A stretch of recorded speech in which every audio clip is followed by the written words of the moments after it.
मैं आपको बताया हूँ पहले भी कि ये सडनली एक व्हाट्सएप मैसेज कल रात में मेरे मोबाइल में आया, तो सडनली मैं देखा कि उसमें 17 लोगों के नाम थे और इसमें लिखा है कि सरफराज खान इज अकाउंटेबल। तो मुझे सडनली शॉक हुआ कि भाई किस चीज़ की, मुझे पता नहीं लगा कि किस सिलसिले में ये लोग बात कर रहे हैं। तो उसके बाद एक और वीडियो आया जहाँ पर हमारे एमपी साहब जो लोगों को इंटरव्यू वॉर में जा रहे हैं, इंस्पेक्ट कर रहे हैं और ऐसा कुछ प्रॉब्लम हुआ है। तो मैंने सोचा ठीक है, अगर प्रॉब्लम हुआ है तो बहुत अच्छी बात है, अगर गलती किया है तो उसको सज़ा ज़रूर मिलनी चाहिए। और इस टाइम पे जो लोग मर रहे हैं रोड पे, अगर इसमें कोई आदमी इसमें करप्शन करता है या तो पैसा बनाने की कोशिश करता है तो उसकी तो कोई भी मतलब सुननी नहीं चाहिए। उसको तो जो कानून में जितनी मुश्किल सज़ा है वो सज़ा उनको देनी चाहिए, ये तो मैं मानता हूँ। लेकिन ऐसा है कि इसमें जो है सडनली मेरा नाम आया तो फिर मैं परेशान हो गया कि मैं जो हूँ joint commissioner solid waste management और कोविड केयर सेंटर का हूँ, और मेरा और वॉर रूम से लेना देना कुछ भी नहीं है। और ये लोग कौन है, 17 लोग कौन है, इसका भी मुझे इनसे कोई वास्ता नहीं है, या इनसे कोई मेरे क्या कहते हैं वो रिलेशनशिप नहीं है, किसी को मैं जानता नहीं हूँ और किसी शक्ल भी मैंने देखी नहीं है। तो सडनली आपको बोल रहे हैं कि सरफराज खान इसके हैं, तो इसका तो कोई बेसिस होना चाहिए। अगर if I was the head of the war room तो देन हाँ, सरफराज खान ने ये किया है, वो किया है, ठीक है, मैं अगर उसमें कुछ ना कुछ तो होता था। इसमें कोई भी ऐसी बात नहीं है कि जो कंट्रोल रूम जो है, ऐसे हर जगह बेंगलोर में हर जोन में कंट्रोल रूम बने हैं, तो हर जोन में कंट्रोल रूम बने हैं, तो उसका जिम्मेदार मैं कैसे हो सकता हूँ?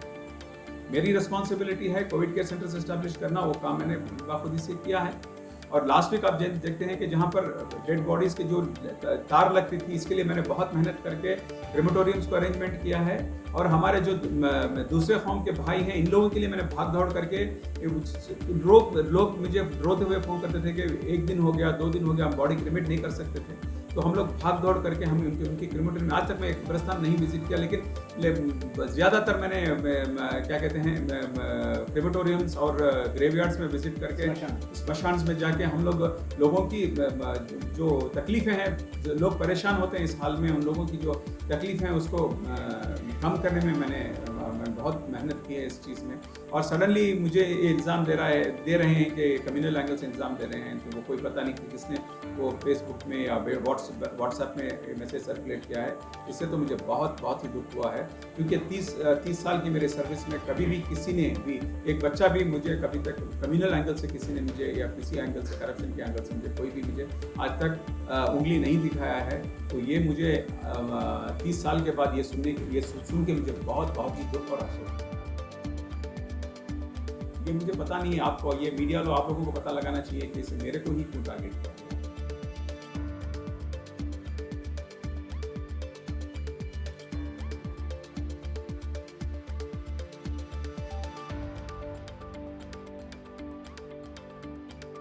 ये फिरका परस्त लोग हैं। मैं समझता हूँ कि समाज के हर लोग अच्छे हैं, कोई भी यहाँ पर जो है कम्युनल डिसहार्मनी नहीं चाहता। जो हमारे भाई बहन जो भी हैं हमारे यहाँ नहीं चाहते। ये कोई समाज के एंटी सोशल एलिमेंट्स हैं जो अभी इस तकलीफ मोड में अटेंशन डाइवर्ट करना चाहते हैं, और जो काम चल रहा है इसको डीरेल करना चाहते हैं। इनका मनसब क्या है मुझे नहीं पता है।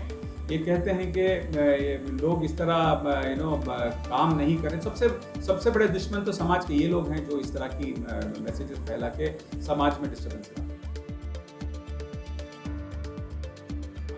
इस ताल्लुक में मैंने तो पहले हमारे चीफ कमिश्नर और हमारे ऑनरेबल एडमिनिस्ट्रेटर साहब जो हैं उनको मैंने कंप्लेंट इसके बारे में की है, और चीफ सेक्रेटरी साहब से भी मैंने कंप्लेंट की है, और साथ ही में मैंने पुलिस कमिश्नर को और साइबर क्राइम को भी FIR दाखिल करने के लिए कंप्लेंट की है। क्या कंप्लेंट है सर? ये कि सोशल मीडिया में इन लोगों ने बिना वजह मेरा नाम इस्तेमाल किया है, और इसमें मेरा कोई क्या वास्ता नहीं है और कोई कंट्रोल नहीं है।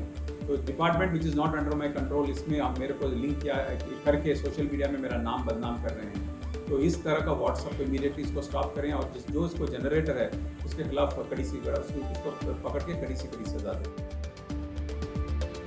मज़ीद वीडियोस और अपडेट्स के लिए हमारा चैनल सब्सक्राइब करें जनता सुद्दी उर्दू।